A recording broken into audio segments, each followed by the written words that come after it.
No, dead. They're all dead. Mamma mia! The following views and opinions expressed on this podcast are those of the producers, hosts, and or guests of the Bitter Marks podcast. We assume no responsibility for any errors or omissions in the content provided. Listener discretion is advised. Bitter Marks! Bitter Marks!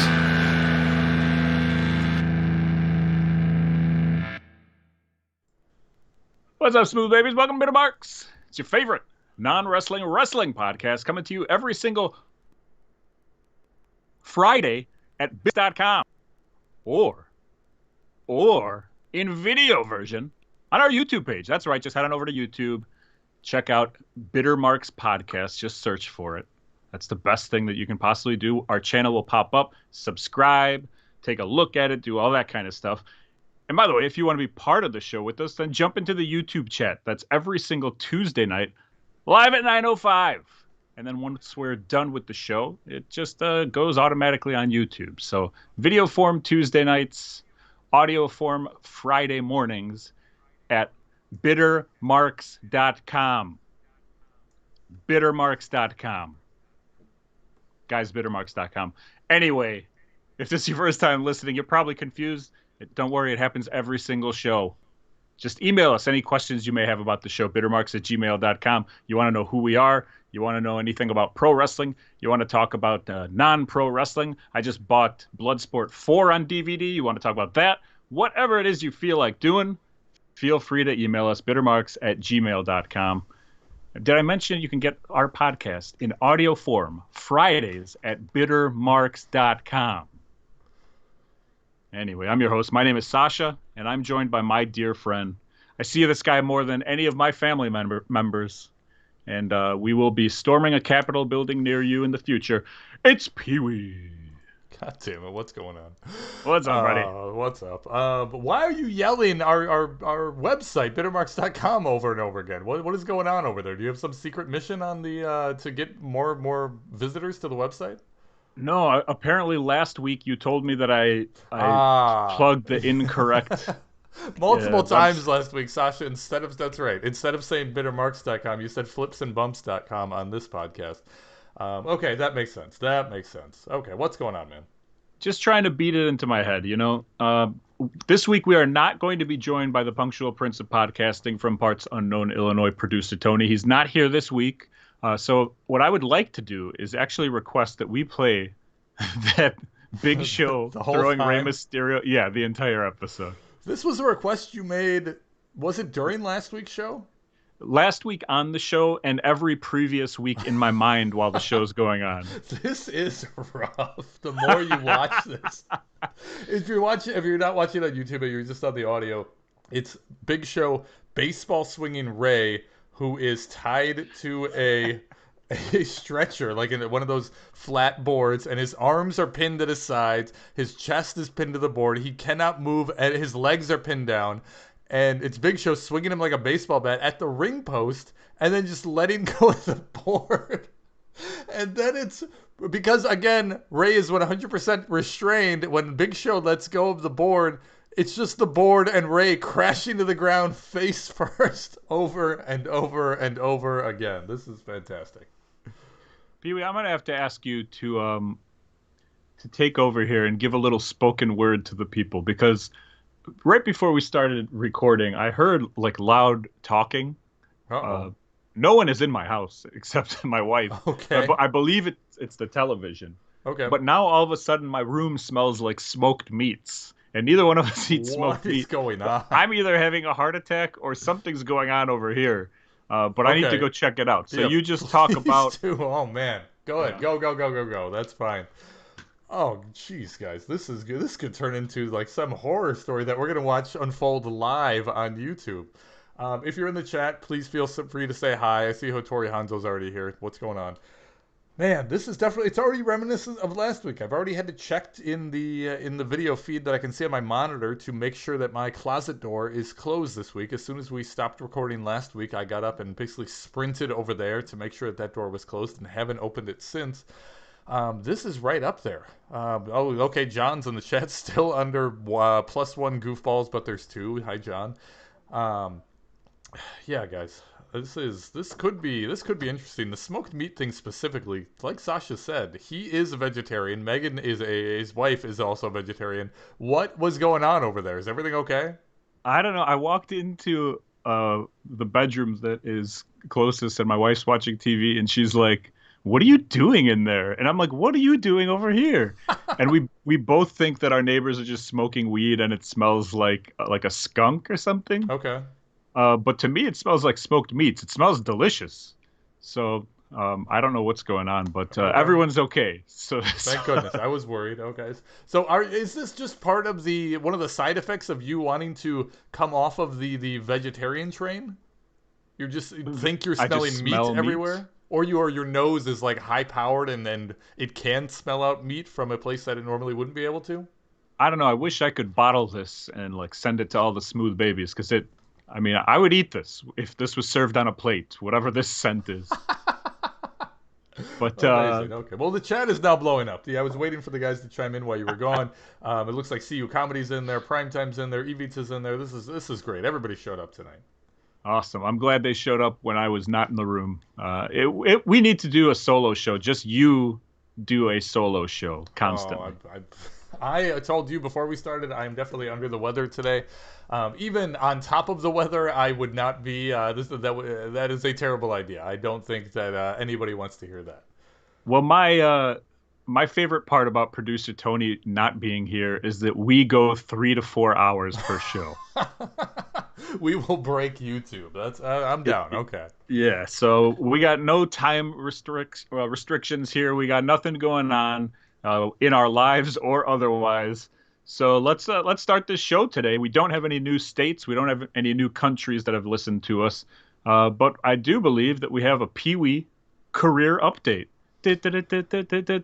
Yeah. This was something I did want to talk about last week, but we got a little overbooked and we ran out of time. But I had some updates on some of the wrestling shows that I've got coming up. I've been on this journey now for quite some time. It's going on like 3 or 4 months. And I haven't done a ton of shows. I started by doing that Dave Hero show. It was an outdoor show in front of like 50 people. The next show was another Dave Hero outdoor show in front of like 750 people. And then this most recently, I worked for Hornswoggle up in Oshkosh, Wisconsin. After working for Hornswoggle, I went on his Twitch channel maybe a week later. He just plays video games like every like Monday or Wednesday. And I just popped in there and said, "Hey, what's going on?" Just gave him a nice hello and whatever. And he popped huge. He gave me a huge. Didn't pop for Peewee. Didn't pop for Dan. He popped for Mark Bitters. Again, I'm pretty certain he does not know my name is not Mark Bitters.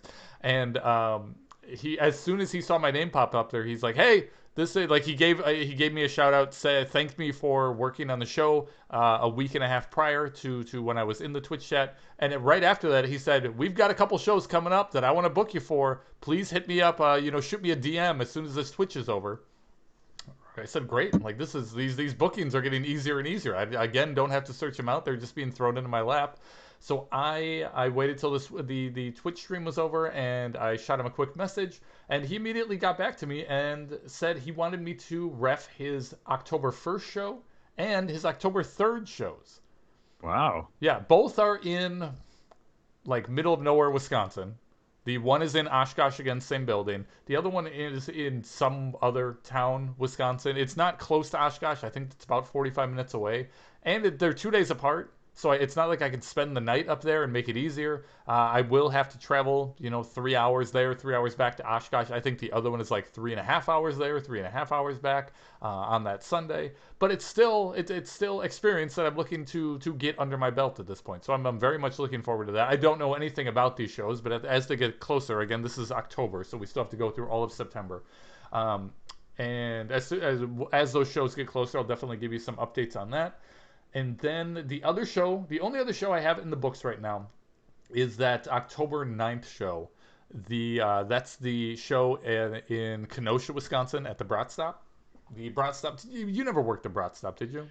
No, but I know where it is. Okay. I've driven by it many times. That It's, I mean, if you're unfamiliar with it, it's a local, like, everybody knows it in Kenosha. Legendary, It's yeah. legendary. Like, in the Wisconsin and Chicago area, you drive by it, it's right off the highway. It's held wrestling show after wrestling show. Like, I remember hearing about Brat Stop shows back when we were working for Randy in, like, 2004. Yeah. So Big Joe, the Mountie from back in the day, I was talking to him at the Dave Hero shows I've done. Him and I have stayed in contact. We text every now and then. He's doing his show. He does independent wrestling the way that I think independent wrestling should be done. He makes it a spectacle, and he only does it twice a year. So he does huge shows, and he does them only twice a year. This show specifically, he's bringing in, who is it, Ming and Barbarian? I think that's correct. I wish I had the flyer. Did I have the flyer at some point? Maybe I did. Maybe I didn't. Either way, I believe it's Ming and Barbarian for this show. And so he confirmed. I asked him. I sent him a message a couple days ago and said, hey, Steph, my wife, wants to make a big deal about this. She knows that Conor has never seen me wrestle or ref in person. He's never seen me in the ring. Really, I think the only clips Conor has ever seen of me is that Biggest Loser clip. And that was last time he saw that was years ago. He has not seen me ref a show in a very, very long time. I don't know if he remembers any of it. He's definitely never seen me live. So she wants to make a big deal about bringing him to the show. And then on top of that, she also asked my sister if she wants to come to the show with her two boys, and my parents if they want to come to the show. So that whole weekend, we're going to all rent a suite up at the Great Wolf Lodge up at near Great America. And we're all going to spend the whole weekend there. And then that Saturday, we're all going to go to the show. And everybody's going to watch me ref. So this left me with a conundrum? Yeah, with a problem of I don't know how tickets work, right? This is a big show. I've seen it promoted everywhere. And one, didn't know if it was sold out.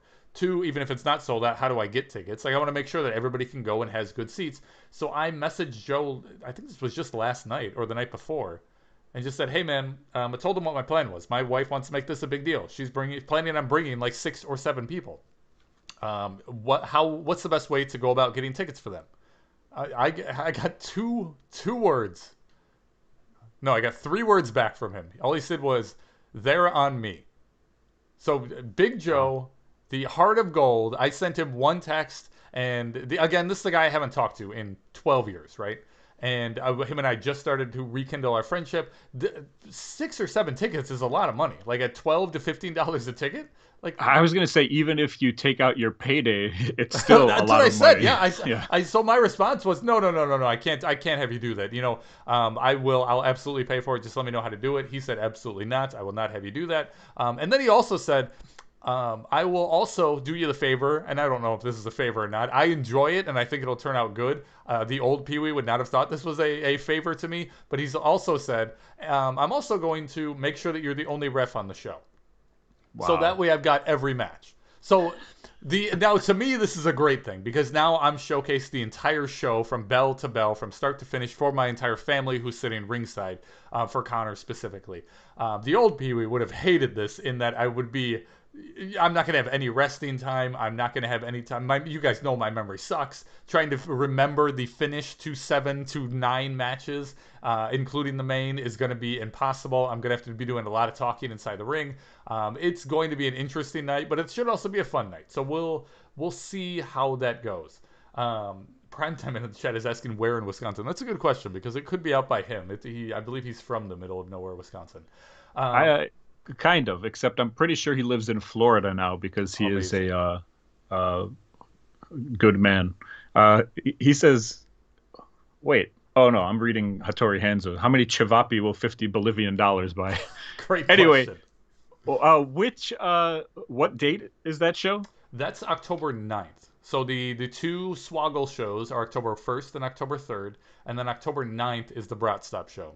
You planning on making the trek up there? Do I need to get another ticket from Joe? Listen, I'll pay for a ticket, right? I have no problem paying for a ticket because I assume it's not going to be like a $50 ticket. I will get you in there. That's fine. I will pay the absolute You can carry cheapest. my bags. I don't want to like sit near your family though. That's fine. Like, no, that's okay. I don't want them to even know that I'm there. I'm going to wear a wig. And a mustache. Okay. So But yeah, I would like to videotape it for you so that you have some Ah. like that's a good like chunk of stuff that you could go through. If you Absolutely. have 6, 7, 8 matches, whatever it's going to be, like you can go through and pick out a lot of good stuff. So I think it'd be nice to have a good quality filming of that I event think if that's a great idea. possible. I would, yeah. If we'll talk about that as it gets closer. So those No, are no, no. all. Let's talk about it right now. Those are 3 shows in October. We're still at the end of August here. I don't have anything for the rest of August, and I only have one potential show for September that's booked. That one I don't want to talk about till it actually is happening and going on. But right now, the only thing that's confirmed and in the book is me working October 1st for Hornswoggle, and then we will go from there. Very cool. I don't know how children work. Can your child count to 3? He can, yes, yes, he can. All right, CU Comedy is saying, I hope Conor echoes Jerry Lynn's thoughts, and after the show, your son tells you that you need to keep your count consistent. I just didn't know. I would love his critiques after the show. I will definitely let you know if Conor has any tips when I'm done. Judging by the tips that I heard this week when we were watching SummerSlam together, I don't think he wants to watch the entire show of you reffing. I do have some concerns there as well. Do we want to talk about that? We'll get to it in a little bit. Okay, that's fine. Let's talk a little Dark Side of the Ring. So I was watching Dark Side of the 90s. Okay, is that any good? I like it because I only believe that the 90s were good and like the rest of time has sucked. Okay. Like I'm stuck in the 90s, right? And I have been for a long time. And so like I don't know, it's cool stuff. They've had episodes on like grunge and like Baywatch and that's pretty much all. Oh, and like that's it. Jenny Jones and Jenny like Jones had her own. Was it her own like hour show? It was a 1-hour show on all those talk shows from that era. Wow. Okay. Like Jenny Jones, Springer, Montel, Ricky, yeah, all that stuff. So like it was whatever. It's good. It's nostalgic and all that good stuff. But the best part of it for me was I caught a commercial. They showed a commercial for the Dark Side of the Ring new season that we talked about last weekend. Okay, yeah. There are only 2 things that I really wanted to bring up. One is the fact that they showed a reenactment of the mullet cutting on the plane ride from hell. Oh, okay. And the other was while they were talking about FMW, they speak to Terry Funk. Oh, that's cool. And okay. He's very old, and we probably don't have a lot left of Terry Funk. Yeah. But it was really cool to see him on cool. my television talking about it. So, I mean, he looks old. Okay, I haven't seen a picture of him in a long time. Okay. But yeah. Okay, so I was watching Dark Side of the 90s, and I've been taping this show. It's on CNN. It's like History of the Sitcom or something like that. The stuff you watch. Okay, go ahead. Well, so anyway, they're going through and they're talking about all these different sitcoms and whatever and how they ended and blah, blah, blah. And they get to the TV show Dinosaurs. Yeah. And I've watched the TV show Dinosaurs. I didn't know how the TV show Dinosaurs ended. Oh, it's legendary. You know about this? I do, yeah. Dude, can you explain it to anyone? Quickly explain it. I mean, I don't have the details, but they basically don't they end the show the way that like almost in a non-fiction type way? Like the end of the show is a meteor hitting the planet and it killing every character on the show. I don't know if it was a meteor. I mean, maybe, potentially. Okay. Like the meteor's coming or something. There's like bugs that they eliminate because the dad dinosaur works at like a evil corporation. Okay. Whatever they do, like he doesn't want to do it, but then he does it because it's his job, and it ends up that plants can no longer survive. Because they accidentally block the sun, so there's no sunlight coming, so everything's going to freeze maybe over. I don't remember this. I just remember that it's depressing, just like Hattori Hanzo said, but maybe I don't remember the actual reasoning. Yeah, go on. But they talk in that room that they're in, the living room or whatever. One of them, I don't know if it's the baby or whoever, is like, well, can't we just reverse it? And the dad's like, no, we can't. And then they all look out the window. It zooms out. And you can already see everything is freezing over because like the ice age is coming or whatever. Yeah. So they're all just gonna die. Yep. Wow. Yeah, wow. I do not remember a second of that finale. I don't think I watched it live. I don't think I watched it when I was a kid. I just definitely heard about it later in life. I don't know. I just had to bring it up, especially since I've recently found some dinosaurs, like McDonald's toys, The ones and I with was like, the pump action, yeah. yeah, and I was so like happy to get those, and then I saw this thing, and I was like, wow, that's unbelievable. I wanted to get your opinion on something that happened on AEW Rampage, and not this past week, the week before that. Okay, good. We'll talk about the newsworthy stuff. Yeah. Did you hear about Fuego del Sol? Do you know who Fuego del Sol is? No, but I mean, I know what happened on Rampage. All right, so he's like a dark guy. He wrestles on AEW's Dark. Okay, yes. Or whatever it's. LOL. He's a dark guy, the episode title of this coming up. But anyway, like, so they surprised him, right? So he was going up against Rusev. If he, what's Rusev's name? Miro. If he beat Miro, he would win a title. Not only a title, but the contract. He would win Miro's belt and the contract, right? And the contract for AEW. And Miro this is the guy who had, not Miro, but Fuego de Sol, had a ton of like internet buzz. He's only a guy who would wrestle on Dark. Like the Dark guys. Yeah, he's the underdog. He always loses, so, yeah. but people really enjoyed him or whatever, and so they were cheering for him. Mm-hmm. And so he ended up losing. So he did not get the contract. But what happened was they told him after the match to stay in the ring so that they could get like response shots with the camera or whatever. Okay, that part I didn't know because they went to commercial and came back. Like they did one of those 90-second breaks. And then they came. Do you want to finish off and say exactly what happened, or do you want me to just go through it? Do it. Yeah, when they came back from that 90-second break, after he was standing in the ring for 90 seconds, not really doing anything, then Sammy Guevara, right? Sammy Guevara, that's his friend. He comes to the ring. And Tony Khan, they kind of walked out together, and then Tony Khan went back, and Guevara came out. And they hand him a contract live, and they say it's his live, like, genuine reaction. He didn't know he was actually getting a contract. He just thought he was losing to Miro, and it was going to be over. But now he is officially all elite, or whatever they say. And that exactly, you talked about it. My hang-up with this whole thing is that 90-second break. How do you convince the guy after he loses this, like, it had to be on his mind, right? Like, he had to think something was going on. You're not going to tell somebody, hey, stand in the ring during this, you're going to lose the match. Get up after Miro leaves. You then hang out there like the hero, and you just, eat up all the crowd appreciation for 90 seconds, and we'll take it from there. I don't think... Either he was clued in and they were acting like he wasn't clued in, or they tried to keep it a secret and they did a very poor job of doing so.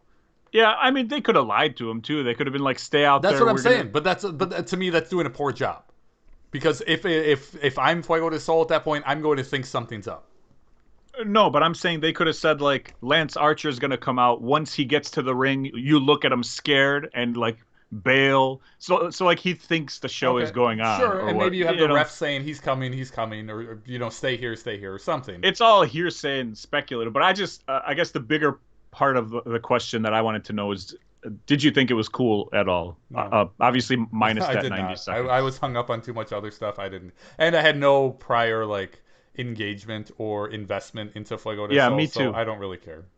I think it was a cool moment to do something like that, like on your live show or whatever. But at the same time, I don't think he's someone who should be getting a contract anyway. Like him, those 2.0 guys who came from NXT who could barely get on TV at NXT. That guy Danny Garcia who wrestled last week. Maybe he's good. Signed the amount of the contracts they're all children to me. I just don't think they. You think that it had a place on the show? I don't think it had a place on the show. The giving out a contract via surprise, having to do that surprise. I don't think that is a. I don't think it's needed on a wrestling show. I don't know. I don't think that kind of wholesome stuff is needed. I feel the same way about the Sammy Guevara engagement stuff. Like I don't need the real life stuff intermixed with my wrestling. Like it's. I like hints of it. Keeps it interesting at least. I don't need the engagement stuff. I think it's overdone. Maybe I can't even mention another time that it's happened, but I just don't want to see engagements on TV. You know why? Because I've been watching Raw from '93, and like in the first 30 episodes of Raw, there's 3 times where Bobby Heenan goes to the front row, and he's like, "You have something to say to your whore wife or girlfriend." And like, there's engagements like live, and then Bobby really? Heenan's like, "This is stupid. It'll be over in 6 months," or like whatever. He's Bobby Heenan. So, Yeah. also Francine on yet another episode in the front row. Like many episodes, they just zoom in on Really? Francine repeatedly. Yeah, it's Yeah. quality stuff. Okay. Speaking of family friendly, Ric Flair in the news. Oh boy.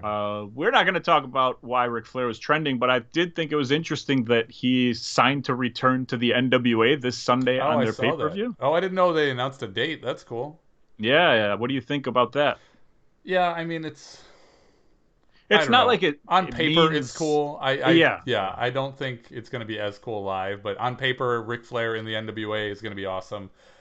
But the problem with Flair is that you don't get. Maybe this is why I don't like it. I can find I can find the bitterness in anything. The Flair coming back to the NWA should be huge, and I hate it. Flair in WWE was like WWE's Flair. You know what I mean? Like, there is a WWE Flair. Like, he has that. It's not the old school Flair that we're used to. It's not the WCW. It's not the old school NWA Flair. It's like the crazy old man Flair who's jumping around doing struts for no reason.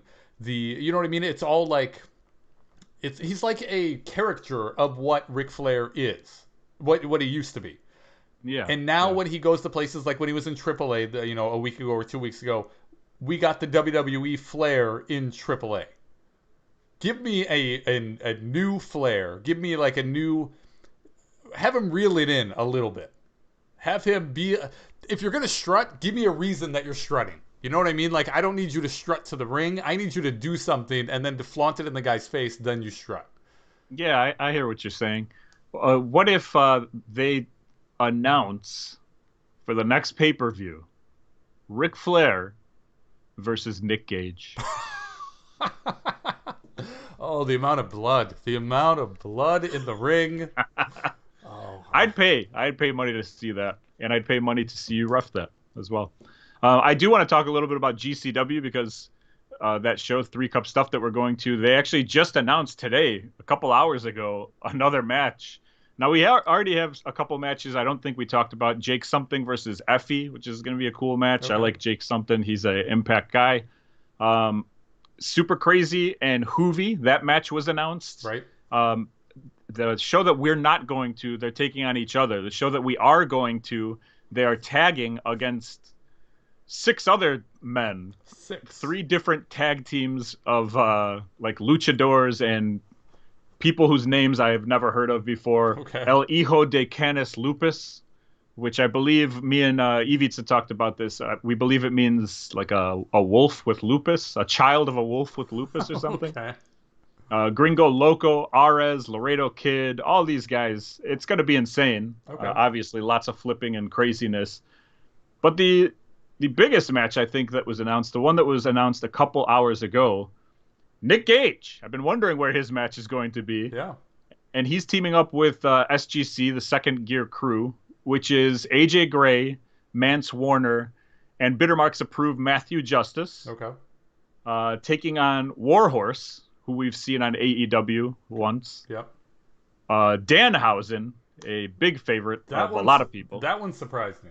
Was Danhausen on the show last year? Or whenever we went to the 11 o'clock show? I don't think the one that we went to, no. But he's, he's done all these shows before he went to Ring of Honor. Okay, so he's done GCW before. Yeah, or at least Black Label, since it's like the combined show or whatever. I do want to talk a little bit more about Danhausen in a second, but go ahead, finish the matchup that we're going to see. Oh, yeah, and then I forgot their tag team, the 2 guys they're tagging with, the Powers of Pain, Warlord and Barbarian. What? Unbelievable. I wish I had a graphic of this. I didn't grab it. This is why I love GCW, by the way. Agreed. Now, GCW, don't put all this love on GCW. This is GCW, their combination shows with Black Label Pro. I don't put this on Black Label Pro. Oh, is that true? I definitely would have favored Black Label Pro over GCW here. You're saying it's the other way around? You think so? I have no idea. I'm just the only. I mean, Black Label Pro any experience. Here's what it was. I don't have any experience at all with Black Label Pro, but the only experience I have with GCW is that pay-per-view that Cardona won the belt on.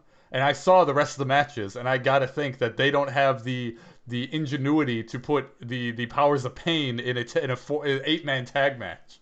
You may be right. I guess GCW deals more with the hardcore side of it, but they do bring in guys like Too Cold Scorpio and whatever.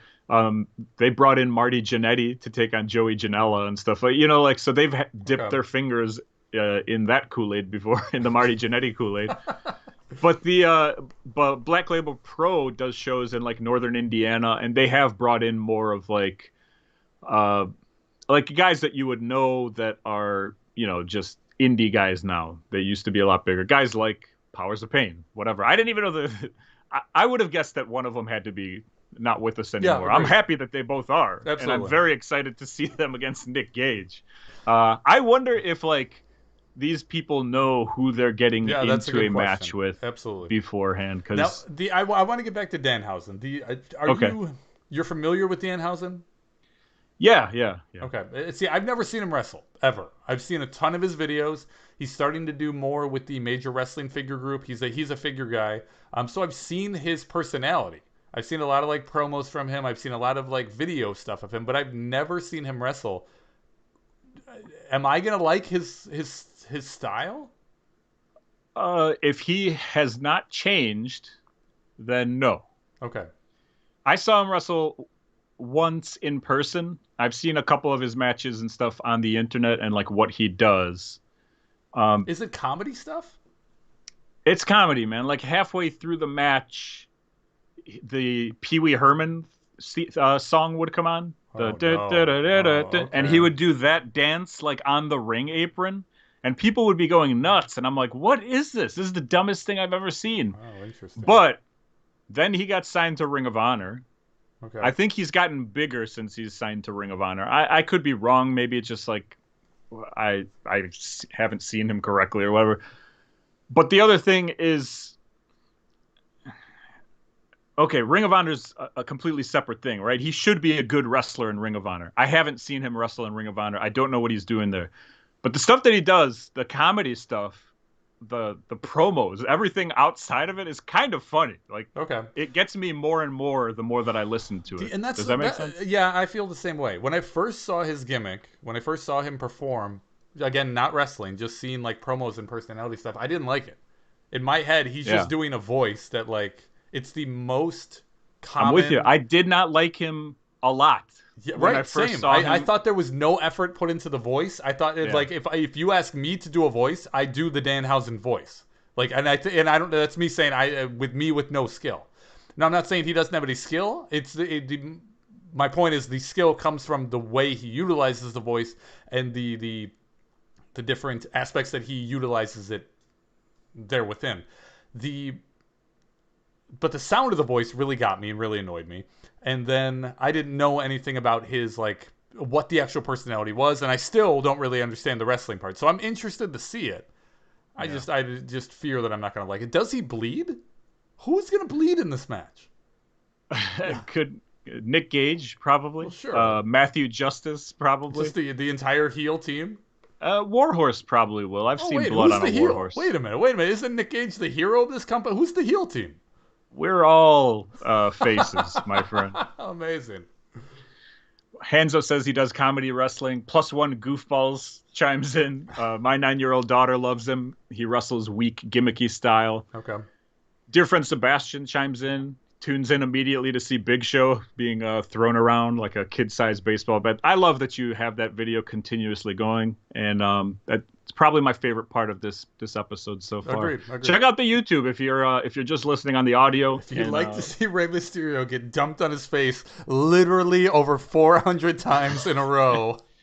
By the way, Big Show is wrestling at AEW's All Out. I would like to see him do this against whatever most QT of the Barnum. roster. Yeah. What's his name? Barnum and Bailey. It doesn't matter. But anyway, QT Marshall's another guy that I just don't get. Yeah, me too. He looks like every person I see when I go to the mall. The show that we are going to, that GCW show, is at 11 p.m. There's a show that's happening right before that show at 7 p.m. It's a freelance wrestling show. And Nick Gage also will be wrestling and bleeding on that show. Wow. Jeez. But on that show, I got to get you on this show because, look, Freelance Wrestling, they're local here in Illinois. Our dear friend Gunther Watts, I believe, is friends with the owner, so I think I can get you in. Okay. And the match is Nick Gage and Kylie Ray, who's had some issues in wrestling over the past couple of years, teaming up against your boy, Frank the Clown, Okay. and your bigger boy, Egotistico Fantastico, friend of the show, Robert Anthony. Oh, amazing, man. That is... Oh, that's... I told you this in private. I'm excited for that show because maybe we'll be able to see one of them leaving, not that I'm looking forward to it, but just that they're wrestling Nick Gage. Somebody's going to leave in an ambulance, and as we're going in, they're probably going to be getting wheeled out. Also, we can high five them, by the way. That show in Kenosha at the Brat Stop on October 9th, I believe Frank the Clown and Ego are both on those shows. Oh, yeah. Yeah. So. Frank the Clown, of course, famous for being hugged by CM Punk this past weekend. We'll talk about CM Punk later if time permitting. If we got time, yeah. Time permitting. Let's do some prediction updates because that's what the people love, is the prediction updates. SummerSlam and NXT TakeOver were this weekend, and we kind of watched a little bit of... You sent the SummerSlam request for picks, and you included yours, then I sent mine, and Tony sent his, and then right after that, you sent the NXT prediction, like, here's the list of matches. The reaction Tony had was like... Yeah. He was so mad that there were potentially 2 pay-per-views possibly in one day to hit to all of his knowledge. But I mean, even in the same weekend, he was furious that there was potentially 2 pay-per-views. And you know what? It affected his choices. Ah. I will tell you that. SummerSlam, I got 6 out of 9 correct. Whoa, okay. Producer Tony, 7 out of 9 correct. Whoa, okay. Peewee, 5 out of 9 Jesus, correct. Every time. Now, keep in mind, there was a additional match. I gave you guys 10 matches to choose from. There was actually 11 matches. Okay. But then also one of the matches changed. Yeah, so I didn't put that one in there. Okay. Then we had NXT TakeOver, which was on Sunday. I got 5 out of 6. Come on. Producer Tony, 1 out of 6. Wow. I legitimately have no clue how I did. No clue who I picked and no clue how I did. 4 out of 6. God, I lost again. God, did you win both? Who won? Tony won Saturday and you won Sunday? Yeah. And so the combination for the weekend, I got 11 out of 15. Tony got 8 out of 15. But you got 9 out of 15. All right. I'll take second place on the weekend. That's good. Which brings totals for the year. I got 62 right. And you and Tony are tied at 56. Yes. Here we go. Which got me thinking, what are we going to do? We still got about 3.5 months. Okay. But I have a little possible stipulation here. Okay. All right. So what I'm thinking is whoever loses out of the 3 of us has to buy the other 2 people. Hopefully Ricochet shirts. Really? Yeah. In your situation, they would have to buy 2 for your family. Hell yeah. 1 for you. And then if it was me, I'd 1 or Tony's Tony not 1. going to go for this. We can't have a stipulation be that, 1, if I'm the one that loses, I just have to follow through on my bet from last year that I still haven't fulfilled. And then 2, if I don't lose and one of you lose, you then have to help me fulfill the bet that I lost last year. Well, I was thinking to add to it, then we have to get multiple Ricochet shirts for you if you lose. You have to have 2 sets of wardrobes for your family. Jesus. So we need 2 sets of pictures with your family. And then we get the rights to the pictures so that we can do whatever we want on social media with them.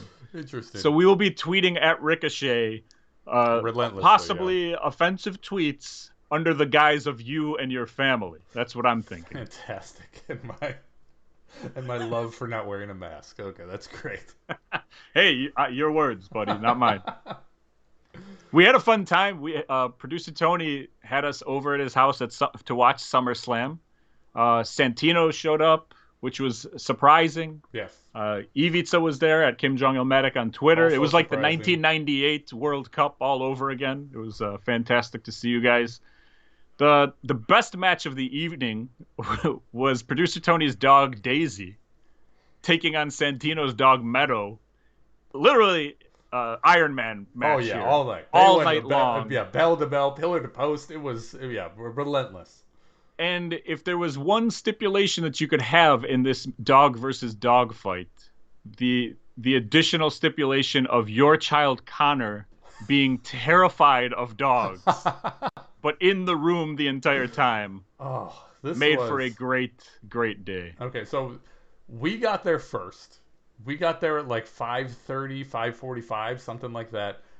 And we go in the door. Tony welcomes us with open arms. We say hi, and then here comes Daisy. Daisy, if you're watching on YouTube, is the dog on the bottom row. Little crazy 1.5-year-old dog who just runs around and yips at you. Very nice, sweet little dog. But Conor is terrified of anything dog. Big, small, loud, energetic. Why is that? Why? In the span of 24 hours, he got, I don't want to say attacked, but 2 dogs tackled him and got into his face and started barking. I'm glad you enjoy that. If they would have bit him, I wouldn't be laughing. But no, when he you was said fine, the dog right. got into his face, yeah, like what? He's like making fun of Conor's mother. What's he like? Who is also deathly terrified of dogs. Wow. So what would happen is Conor, when we first got there, he just like stays away from the dog. The dog like attacks. It's new people. We're in his home, and the dog comes to me, comes to Conor, and I'm just putting my hand out, trying to show Conor how to like calm the dog down, how to get him used to your smell, get him used to you. And Conor's having none of it. Conor's just backing off, trying to get in the corner, and he is like gently saying, "Can we go home? Can we go home? Can we go home? I don't like this. Can we go home?" And like trying not to scream, but he's doing okay when it's just the one dog. And then one dog reference. Then we go in the basement, try to get set up, and we just start hanging out. And Conor's doing his best to stay away from Daisy, and Daisy is doing fine, playing with toys. Conor's like throwing a toy across the room, and he's not like ignoring the dog. Conor is having fun with the dog as long as the dog keeps its distance. But when it doesn't keep its distance, that's when we have a problem. But then Tony was sitting on the ground playing with the dog. They were getting along, and then slowly Conor started moving over towards the dog, and we're like trying to encourage him. The show hadn't started. We didn't have much going on, so me and Tony are just like, okay, let's see if we can get Conor over his fear of dogs. So Conor sits down next to Tony, and he's still like 2.5 feet away from Daisy, but he's like reaching over as far as he can to try to like pet Daisy with 2 fingers on the top of Daisy's head to like barely touch him, but still like get in there. And he really started like overcoming this fear that he had of Daisy. Yeah. And then the doorbell rang. Yeah.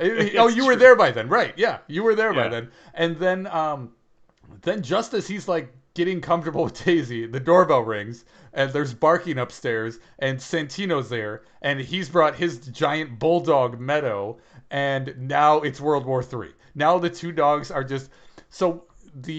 Tony brings his dog upstairs. Were you there for this? Tony brings his dog upstairs. If you weren't there, you had to hear it.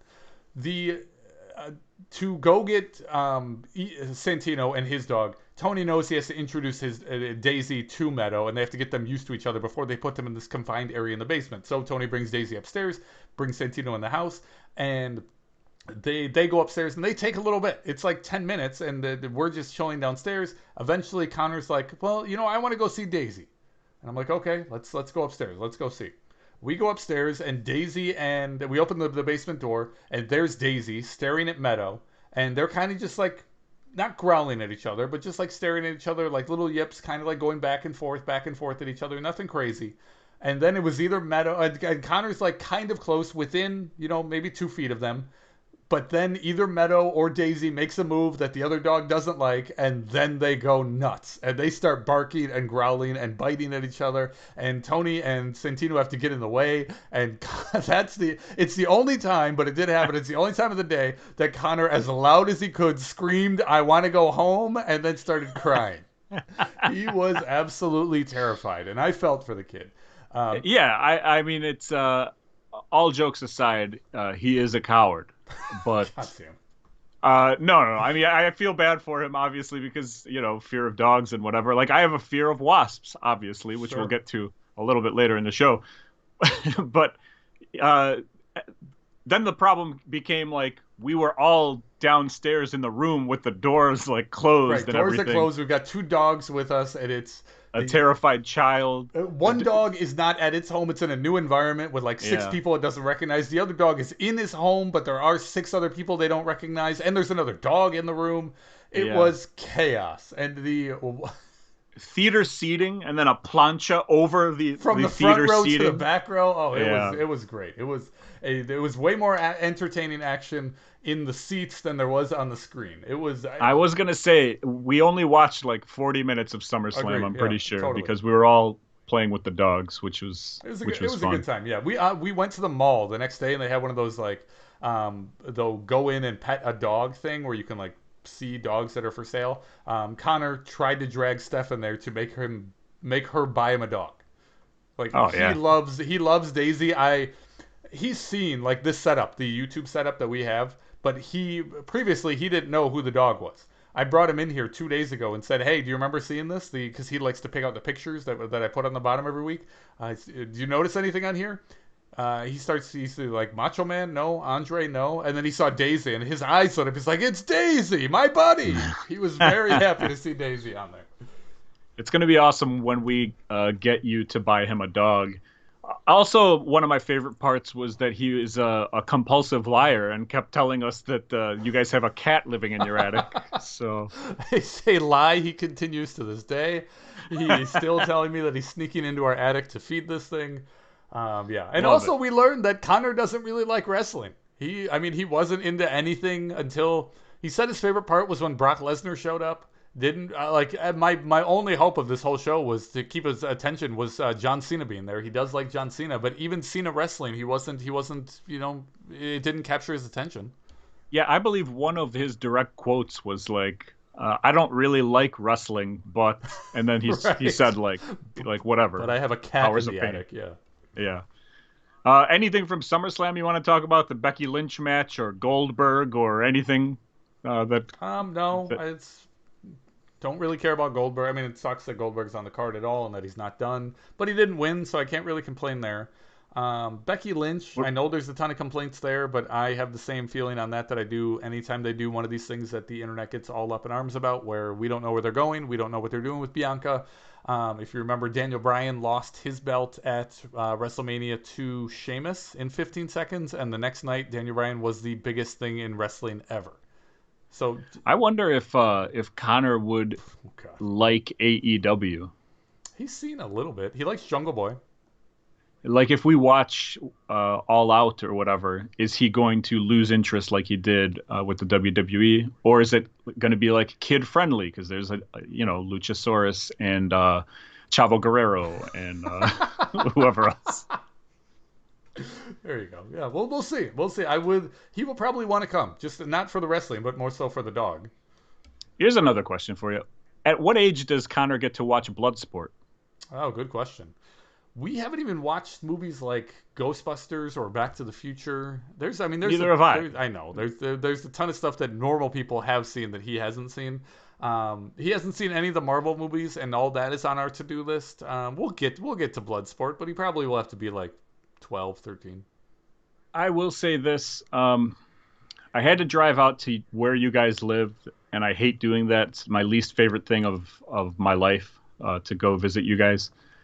And then, I went home that night, and I went to sleep, and then I had to wake up after, 3 hours of sleep because I had to come out again the next morning to your house and for a super secret project that no one can possibly know what it is until, a month from now. Right. And when I was leaving your house, I'm walking to my car, and I hear someone from across your cul-de-sac yell, "Sasha, get over here! Get over here!" And they're yelling, and I'm like, "What? It's not you. It's not coming from your house." Yeah. And I look up, and there's a wolf that's about to attack me. Turns out it was a husky, like a dog, a husky. Yes, but I immediately thought it was a wolf. Okay. And these two, I can only describe them as friendly hillbillies. Sure. I only do that because I don't know them and they live near you, and I assume everyone there is a hillbilly. That's fine. If they're listening, I would just like to say that they were at least friendly hillbillies. But they were yelling. They were like, Sasha, get over here. And I was like, this is confusing. and then they thought I was weird. But then I told them that my name is also Sasha. And then we were all like, oh, okay. But their dog was loose. And it just came up to me. Did and you I really like, have this hung conversation with them? Yeah. Legitimately. Wow. Because I kept like wanting to run towards them every time they said my name. That's fantastic. Yeah. Oh, I believe they live 2 houses away from you. No, you absolutely. can ask them how that story goes. Report back next week. Definitely will. All right. Well, the only notable thing on NXT, Adam Cole probably not with the company anymore. Could show up tomorrow in Milwaukee for AEW. Who knows? They just keep signing everybody, and who cares? But Walter tapped. That was the big news, right? Yeah. I did not watch any of this, by the way. Same. And you messaged me like at some point, and you were like, "Oh my God, Walter!" Oh yeah, because we were recording our other podcast. Yeah. And you were like, "Oh, Walter tapped, unbelievable!" And I said, "There's going to be a lot of upset people in our chat over here because I believe I believe everybody in our chat room likes Walter, That's probably safe. Yeah, I agree with that. and possibly no one else." He's an internet fanboy. It's a guy that the internet guys like, and that is the majority of our chat. I don't have strong feelings about Walter. I believe you're the same way. I like him. I like him a lot, but Okay. I have no. what do you thoughts on think? him at Should all. he have? Should he have kept the title? Should he have No, I lost? have no interest. I have no opinion one way or another. I just know he had. Did you know that he had the title for a long time? That's the only reason I sent you the text. Because okay. I know he was undefeated, and I knew he had the belt, and to go from undefeated with a belt to tapping out, like it's one thing to lose, it's another thing to tap out. I thought that was huge. Justin Tuttle, King of Art, chimes in. Walter losing to that child is why I hate There you wrestling. go. And Conor likes Jungle Boy because they're the same size. Towers over Marco Stunt, right? All right, well, let's get to CM Punk. You want to lead this discussion? Go ahead. God damn it. Did you watch this? Yeah, I watched it. Okay. I was fine with it. I liked some of it. I right. I didn't hate. Next week on the show, producer Tony's return. No. I liked it. I thought they did it perfectly. Here's what I thought. I thought they were going to do like a surprise where CM Punk randomly comes back at a certain time, or they kind of lead us to a point where we think he's going to show up and it's not him. That was my guess. Yes. Yeah, but you get their hopes way up. It's somebody else. You get their hopes up. It's even somebody else it's even a bigger surprise. And then after that, you bring out Punk. But the second that they started the show, I was like, oh, there's no other way they could do this. The show would have been ruined. It would have killed the show, yes. Yeah, the entire show would have sucked. Granted, the entire show did suck, the stuff that they had after CM Punk, but there was no reason to keep that. We can get into that now. I hated what they followed up Punk with. I was texting about this or tweeting about this or something. And what was it? It was Jungle Boy and somebody. It was two kids throwing arm drags over and over and over again. Versus what's his name? Is it Mark Quinn? I have no idea who that is. If that's one of the private party guys. Okay, yes. Yeah, that's exactly, yes. A singles match of two very, very small. You have the most eyes on your product of all time. The most new eyes on your product of all time. Oh, no. It wasn't singles, though. It was a tag match. Okay, well, whatever it was. It was still the majority. I'm just talking about the beginning of the match. When they start them, they don't start off with Luchasaurus. My opinion is you just had the most amount of eyes as possible on your product. You did it right. You promoted the hell out of, without saying CM Punk's going to be there. You said CM Punk's going to be there. You made sure that people tuned in for this, and they did. And you follow that up with two guys who all these new viewers at home are going to look at and say, those don't look like wrestlers. Those look like teenagers throwing each other around. You needed to follow up Punk, in my opinion, with Kenny Omega versus Luchasaurus would have been fine. Kenny Omega versus somebody. You know what I mean? Put your best out there after Punk goes. I'm okay with the Luchasaurus tag team or whatever. Like I like Jungle Boy, even though he does look like a small child. He looks like with Marco Stunt. he looks like a small child that like has been working out since it was 3, so like he's got that stunted growth thing going I on. gotcha.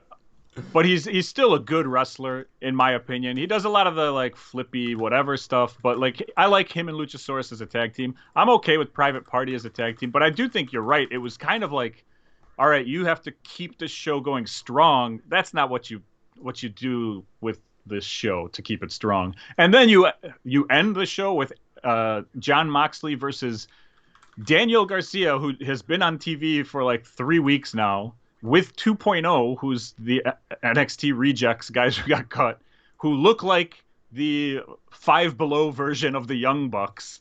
I mean, like, they are. I get that they're all friends and all that kind of stuff, but they're not good. Like, and they look like me in 1999. Yeah, it's not and that's breathtaking. It's not over the top. Yeah. It's not professional wrestling like people remember it from when they're tuning in to see Punk. They haven't tuned in since Punk has been on, and back when Punk was on, it was still big guys. And if that's what Rampage is going to be, then it's just going to be a crappy show. I mean, at least it's only an hour. It could have been 2 hours of that. But all right, let's talk about the Punk thing. So, like, the Punk thing, they did it. Like I said, I think they did it right. I thought it was a cool moment. I thought it was really cool to see him I and loved soaking the that dive stuff into in. the crowd in the beginning. Yeah, I thought that was very cool. I liked all of it. The pop from the crowd was insane. Yep. Like absolute insanity, and it translated through television. I didn't think his interview was anything special. Not that it needed to be, but like, Sting saved him, like he does with all wrestling. Sting is our savior, and he's there.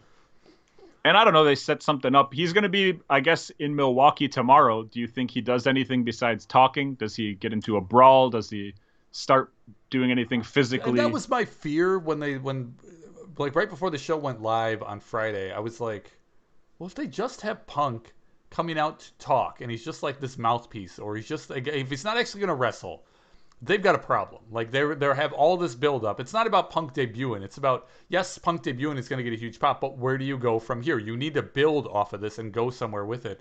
So is he going to wrestle? Like, what are we going to do?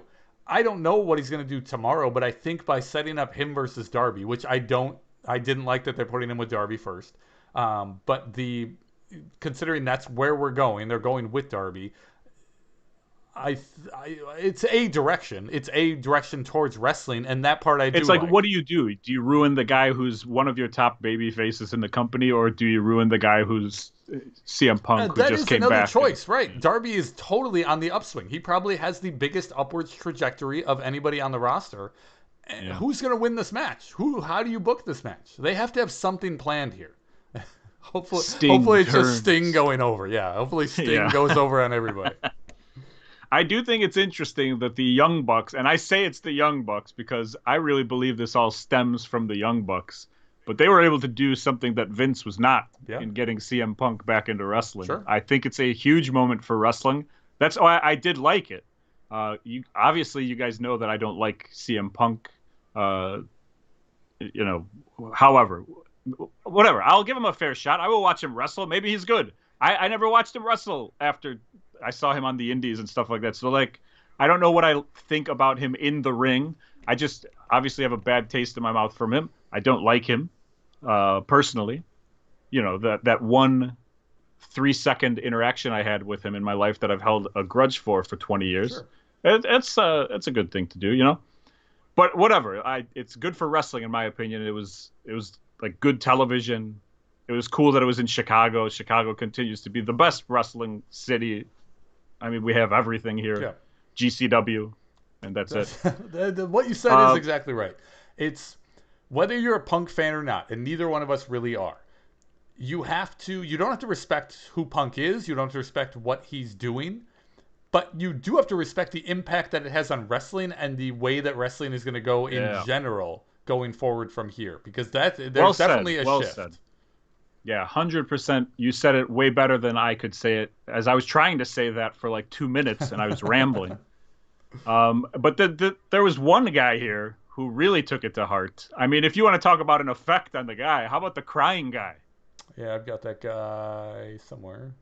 Yeah, here. There he is. What are your thoughts on this guy? Have you heard about all this? Like, all right. Don't worry, guys. We we're made almost... sure that you could still see Ray's face crashing into the ground just under this picture. Like we're guys who are almost into our 40s, right? And I don't know that I've ever cried watching wrestling. I don't know that I will ever cry watching wrestling. Right. It's just kind of like, all right, buddy, okay. And the internet shat on him. Everybody knew he would get shat on him, and so then now they're trying to do up for him. Yeah, it's gone the opposite direction. I mean, that's what the internet is. It's 50% this way, it's 50% that way, and it's let's fight until the next thing that we can fight about like comes up. I don't have any problems with this. Whatever. We're all gonna die. Cry about what you want. Yeah, that's about where I'm at with this. Is, and by the way, it's a pussy thing to do, right? And if this guy doesn't think crying when CM Punk comes out is a pussy thing to do, he's wrong. It is. But who cares? Who cares? I was shocked. I can understand Punk crying, right? Like I can understand Punk getting like teary-eyed with the reaction he's getting. I thought this was suave, actually. To tell you the truth. That would add up. But I don't. Now just because I don't understand this guy's reaction doesn't mean that I'm taking away from the guy's reaction. But that said, I don't understand this guy's reaction. I don't understand how you get this worked up over wrestling. Yes, it's cool. Yes, if you're a big CM Punk fan and he's back and it's great. But at the same time, it's like you went to the show for a reason. Like you had to prepare you. Was this guy in tears all week? Like, like it's been talked about all week. You do bring up a good point. Like we don't know what his connection is with CM Punk. Maybe it's something that's maybe okay. Here, I'm going to stick up for this guy. Maybe I will not have a problem with this if like his daughter and wife were being held at ransom, and the only way they were going to be freed is if CM, like the guy who was holding them hostage, was like, okay, I'll free them as only if CM Punk comes back. And if so the guy buys tickets. He's like, I got to see this live. I got to see if my wife comes back. Maybe this guy even paid CM Punk to come back. And now now CM Punk makes his debut. And this guy's not crying because CM Punk's back. He's crying because his family's been reunited. And CU Comedy says that's how I would expect someone to wear a mask who cries at wrestling. Great. I mean, you're right. Like we don't know what this guy's deal is and why he's so emotional and all that, but like more than likely it's just a very unnecessary reaction to wrestling. Like I've been like so excited at a wrestling match that I've like held my head and been like, holy shit, oh my god, what is happening? But to tears is a different point. It's not even a whole nother level. Like it's like 4 levels above where we're at. It's But we hope that he was reunited with his family. That would be a great story. I'm very happy that your family got returned to you safely. Let's hit up some emails here as we try to end this show. We got an email from our dear friend Ivica at Kim Jong-il-matic, but it is a request for producer Tony, so we'll read that next week. Okay. We got 17 emails from Hattori Hanzo, and we're going to go through all of them. Fantastic. First of all, he sent me something about like Serbian music. It was just a link, and I clicked on it. And it is a Serbian song called, translated to, My Dad is a War Criminal. Now, if you're listening to the audio version of our podcast, this is the song that we'll be playing at the end of the show this week. Hope you enjoy. I think we should send out the link on Twitter because it does have the lyrics on it, which are funny. When they're translated, they're funny. I mean, I guess I don't really think of them when I'm listening to the song, but when you see the translation, it's kind of funny. Great song. Thank you for that, Hattori Hanzo. He also sent a link to actually Dan Hausen reacting to reading his PWI 500 ranking. Oh, okay. He said, belated info, but this is the best reaction to the PWI 500 rankings I've ever seen. And it's like a 2-minute clip. I did have like questions for you about Danhausen, but we already talked about him, so I don't need any of that stuff. There we go. But I will play the Danhausen reaction after the Serbian song on the audio version because it is 2 minutes. It's going to be 10 minutes. Yeah, exactly. It's going to be like 5 to 6 minutes afterwards. But it was very, very funny, and like what Danhausen is all about, just creating this like comedy wrestling stuff that he does outside of the ring. And then we also have Dawkins Kruger chiming in with a video with the subjects "Wasps Be Gone." I will tweet out this video if I can. This was interesting. So I clicked on the link and I'm watching this thing. And there's a man, and he's wearing a hat that has like the Superman logo on it, but it is in like American flag colors. And he has a wasp nest in the corner of his house, and he walks up to it, says something. He starts like psyching himself up or something, and then he just smashes it into the corner with his hand, right? Rips it off So the I wall. thought that- Same. I thought that was it. Yeah, I thought that was it, but then no, he rips it off the wall and then crushes it with his hand as hard as he possibly can. And I go, okay, this guy listens to Joe Rogan. I get it. I understand. He's got some HGH stuff going on. Then he eats it. He sticks the thing in his mouth, chews it. He kind of looks like John Cena, by the way. A little, okay. In that last picture. And then spits it out and like walks away. Unbelievable. Unbelievable video. We will tweet this out if we can. To me, this is what the South is. I don't know if this is what like the South of America really is, because I don't go down there, but like it seems like meth heads eating wasps. And I don't know if this guy's on meth, but I assume this is what you would do if you were on meth. I'm not surprised that this guy like wouldn't take the vaccine. That's all I'm saying. Like, and why would he need to? Like, he's doing this. Yeah, I agree. You know what I mean? Yeah, like, the vaccine is nothing. So, and then one more. Let me see. 2 more Hattori Hanzo emails. How about that? One is subject line Doug Stanhope. He goes, Jesus. Stanhope gigs are now $45. Remember, we are a non-wrestling podcast. He says Stanhope gigs are now $45 on a weeknight.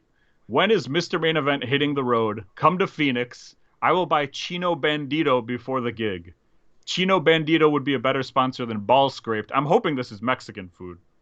I'm in, by the way, for this. I will come to Phoenix and do comedy once I have 3 minutes of material that I can give you. So it's going to be like 5 years from now. Doug Stanhope is actually coming to Brower House in Lombard, Illinois, which is very close to my house, and I go to a lot of shows there. And I saw that it was $45 plus fees, so it's over $50. Wow. It is September 10th and 11th, so we will never forget. That's obviously the day that John Ritter had passed away. But more importantly, 9/11 at Brower House in Lombard. While Stanhope will be there telling jokes, I will not be in that room because it is too expensive.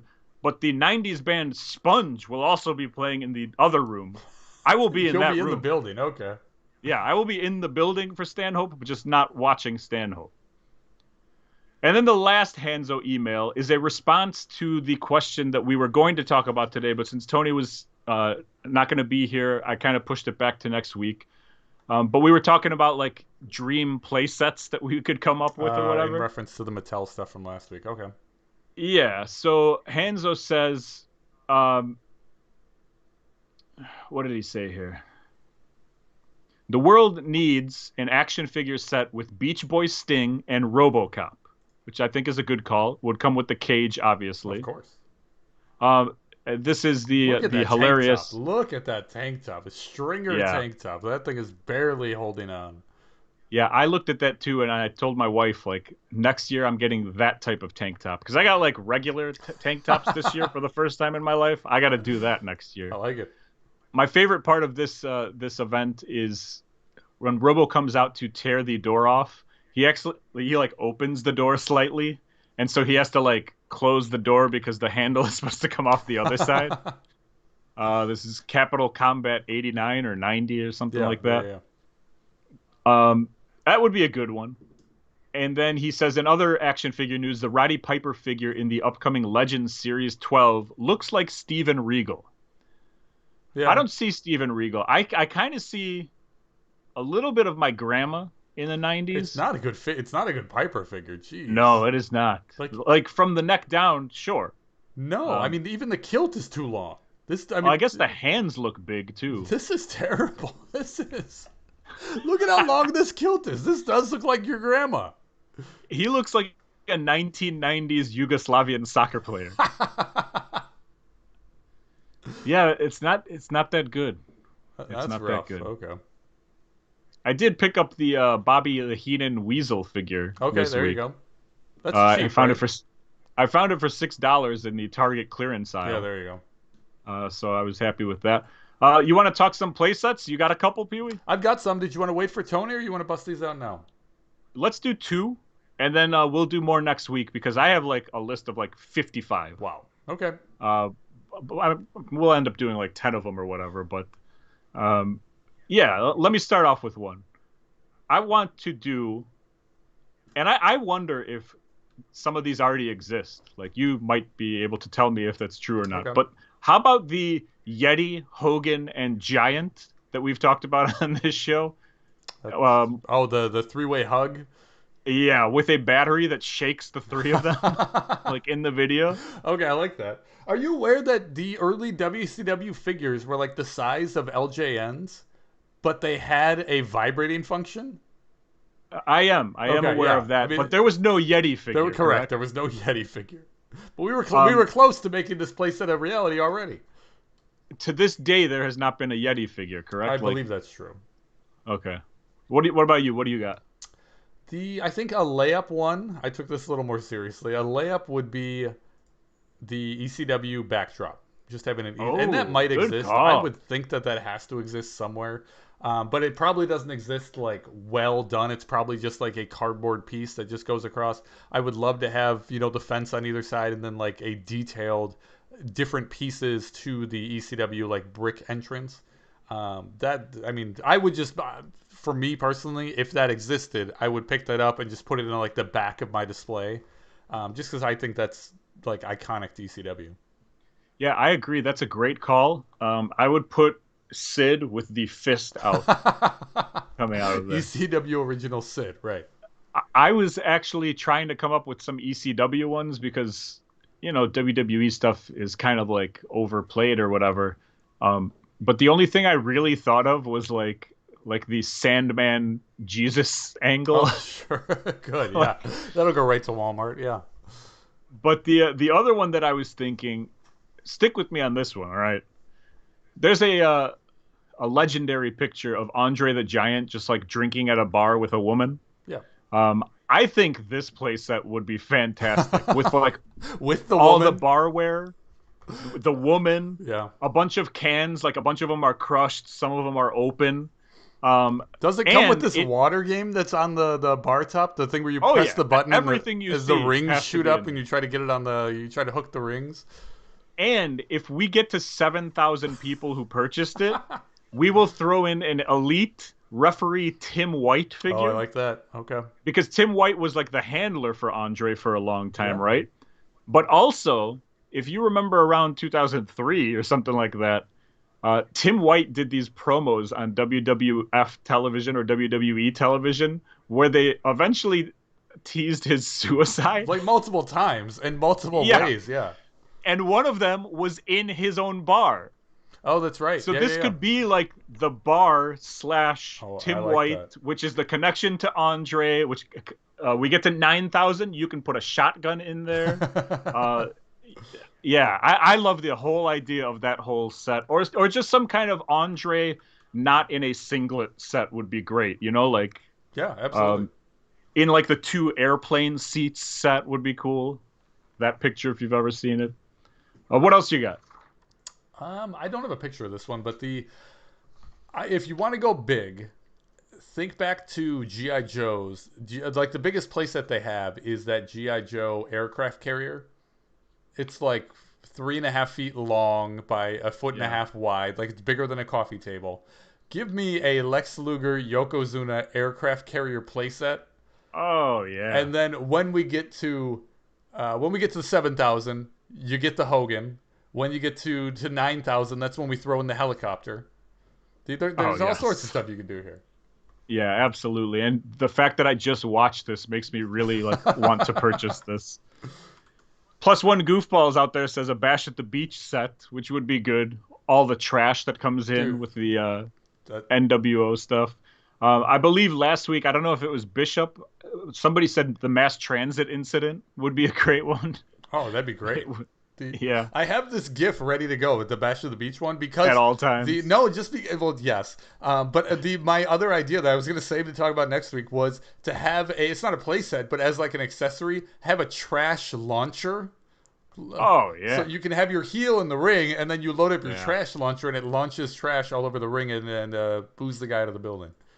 The photo guys are gonna love that one. That will be Right. like awesome stuff. Also, what about the mass trans shit incident? Like, if we could get like the cleaning lady, sound guy, DMX and in Usher, general, or music. me man. and Ivica on a plane while you guys are on a bus. There's a lot going on there. That works. We'll do more of them next week. Like I said, I got a big list of them, and I do think it's kind of an interesting thing to talk about. But two more things, I guess, before we leave here today. I said we're going to go long. We're only halfway done, all right? I came across this webpage that was like bad gimmicks that never happened, and I thought it was kind of fake, but after I read into it, a couple of things, I realized that these things did actually happen. One of them, John Heidenreich. You know my boy Heidenreich. Of course. You know I love my boy Heidenreich. John Heidenreich was a tremendous piece of man meat that Vince McMahon covets. This is what I read. Is this your wording? No. Big and blonde like the Hogans, Lesnars, and even Lugers of yesteryear, but for some reason was constantly saddled with ridiculous gimmicks that not even the most skilled wrestler could get over, let alone Heidenreich. But thankfully, the worst idea for Big John never made it to air. An old writer, Dan Madigan, pitched an idea that had Heidenreich as an old Nazi stormtrooper named Baron von Bava. He was thawed out, and being managed by Paul Heyman, a proud Jewish son of a Holocaust survivor. Wow. And then the other it's not one, worse than what they came out with. You can see that what they did go with. This is the SmackDown set behind him, so this is on TV. His face is covered in chocolate, and he's carrying a giant Hershey bar. That's not too much worse. I would like to see that as a figure. Like, that's a legendary moment on SmackDown or whatever it was. He used to bring kids in the ring, and they would do his like bushwhacker dance. Right. It was fantastic. Heidenreich was babyface. Heidenreich is where it's at. I agree with you. And then the other one, Vince Russo apparently really liked Disco Inferno for some reason, and at one point asked him to help with WCW's writing team. And whether or not he meant it as a joke or not is like debatable, but Disco Inferno had a plan for a gimmick that he wanted to do as a guy named Bill Ding, the evil architect. Oh, man. What do you think of Bill Ding? Oh, do we have a year on that? Do we know when this was? I mean, Russo, that's like 99, right? True. Like, it was that's towards the end. Yeah, if we're talking WCW Russo. Oh, that's right. I mean, that's... I know it's earlier, but I mean, that's not far off of Hugh Morris. I wonder if... Would there be somebody out there... Night would there be somebody out there today, if this did happen, where a you didn't know applied to this? Like, did you know his name was Bill Ding because he was an architect? Get it? Bill Ding? Yeah, I don't think so, but who knows? I think Hugh Morris went over a lot of people's head. What's worse, Disco Inferno or Bill Ding? That's a good question, too. But Disco Inferno in... I was going to say 1997, but that's 1998. He was still there. 99, he's still there. I think in 2000, he's in the NWO. Yeah. He wrestled in Impact like 2 years ago. That's true. That's very true. Non-stop. Well, anyway, that's it for the show this week. Yeah. Next week, we're going to have more playset talk. We're going to try and come up with funny and or not funny. Like that ECW one was very good. If you want us to read yours, obviously send it in. What's making me bitter this week is they got me again, Peewee, the WWE. 7 o'clock last night, I was like, let me see what's on Raw. Let me see how Raw is starting. Because Brock Lesnar came back at SummerSlam. I want to see. Does he come out? Does he come out to the...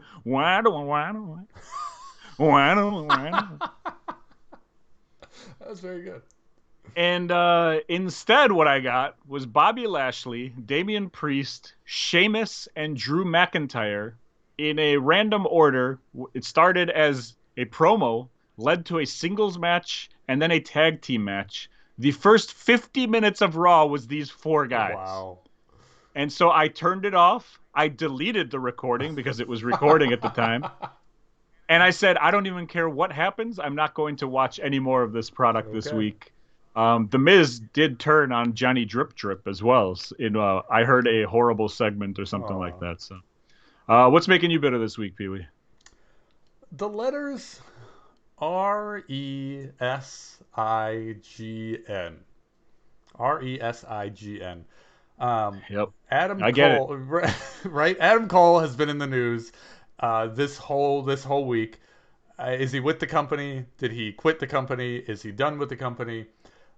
You see headlines using these 6 letters Resign constantly, and when you see these, it's 50-50 as far as what the actual definition of the word is. If it's resign, that means he's no longer with the company, but you put a hyphen between RE and then hyphen SIGN, and that's resign. Resign and resign, when they mean exact opposites, should not be spelled exactly the same. New episodes of this podcast drop every Friday morning in audio form at bittermarks.com or Tuesday nights in video form on YouTube. Join us while we record in the YouTube chat Tuesday nights live at 9:05. That's p.m. in Central Standard Time. Follow us on Twitter and Instagram at bittermarks. Email us bittermarks@gmail.com. And last but not least, buy our shirts at prowrestlingtees.com/bittermarkscom. That's C-O-M, as in Hattori Hanzo has one more thing here. IWA King of the Deathmatch 95 set would be fun. Scale explosion action. There's got to be an M in there, right? I really don't think there's an M. Oh, Deathmatch. There we go. Peewee, all the smooth babies in the YouTube chat, thank you for joining us. Sorry it went a little long. We'll see you next week. I was supposed to plug that I'm doing Turtle Talk this Saturday on Twitch with Dave Wheeler. And check it out. Check it out if you have a chance. But otherwise, thanks for tuning in, guys. Sorry it was a long show. Bye. Bye.